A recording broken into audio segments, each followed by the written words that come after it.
Escuchas Radio Júbilo, la radio en gozo. Radio Júbilo presenta.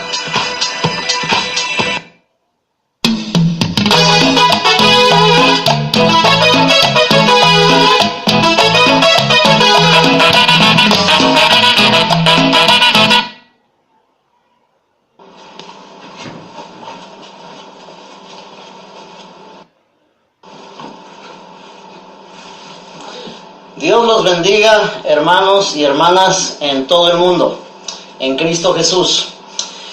La vez pasada vimos razones de por qué somos creyentes, por qué creemos en Cristo Jesús. Y hoy vamos a ir un paso más hacia adelante en este estudio.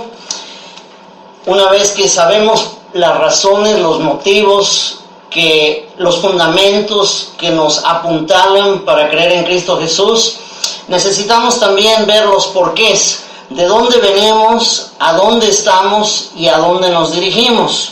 Y eso es lo que vamos a ver hoy. Hoy vamos a hablar un poco de la historia de la iglesia hasta nuestros tiempos.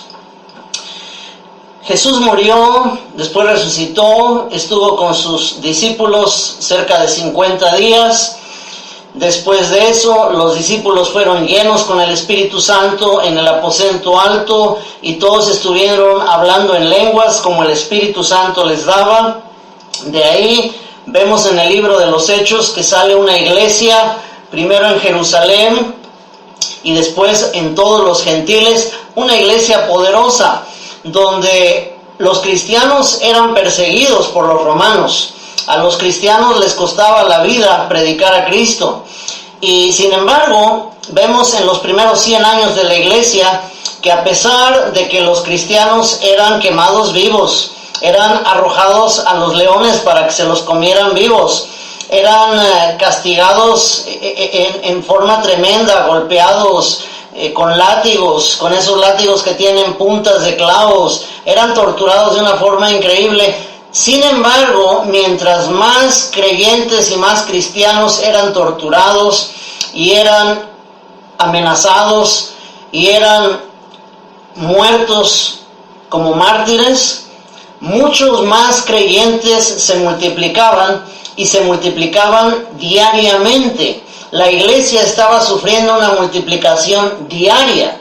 En otro estudio posterior vamos a analizar esta multiplicación de la iglesia a través del libro de los Hechos, un poco la doctrina original, el formato original, el diseño original de iglesia que dejó Cristo. El cristianismo se tragó la pildorita y entramos en la época del oscurantismo. De acuerdo a la historia de la iglesia, a esto se le denomina la época del oscurantismo, porque se acabó todo lo que había sido diseñado originalmente, excepto que a través de todos los siglos siempre ha habido un remanente que ha permanecido con la verdad, remanente muy pequeño, perseguido, casi a punto de ser extinguido, pero Dios no lo ha permitido y ha mantenido la llamita ahí, el rescoldito encendido durante los siglos de los siglos por una razón, y eso lo vamos a ver más adelante. Todo esto acaba con todo lo que había antes. En el cristianismo verdadero del libro de los Hechos no había cardenales, no había curas, no había papa, no había todas esas cosas que hay en la iglesia, no había misa, no había rituales, ¿sí? No había todas esas cosas. Lo que había era que todos los creyentes se movían con el poder de Dios, llenos con el Espíritu Santo. Todo el mundo oraba por las necesidades de todos. Los milagros, las sanidades, las maravillas, las señales de Dios eran el pan diario del vivir del cristianismo de los primeros 100 años. Gloria al Señor.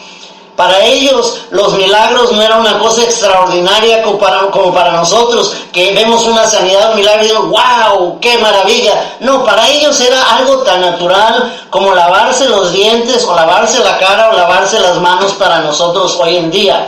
Y a eso tenemos que llegar. Tenemos que llegar al punto de movernos como se movía esa iglesia durante los primeros 100 años del cristianismo. Pero con la oficialización de la Iglesia Católica, todo eso se apagó. Y fue gentes entre los metodistas, bautistas, presbiterianos, etcétera, empiezan a recibir el Espíritu Santo y a hablar en lenguas, y muchos de ellos tienen que salirse de esas denominaciones porque las denominaciones no aceptan ese mover del Espíritu Santo.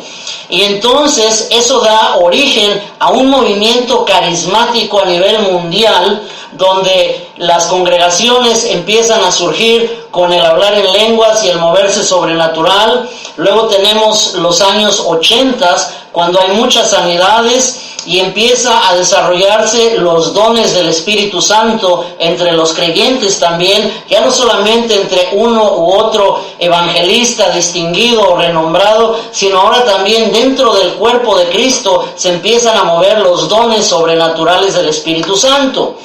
Luego vienen los años 90, entre los años 90 y a la llegada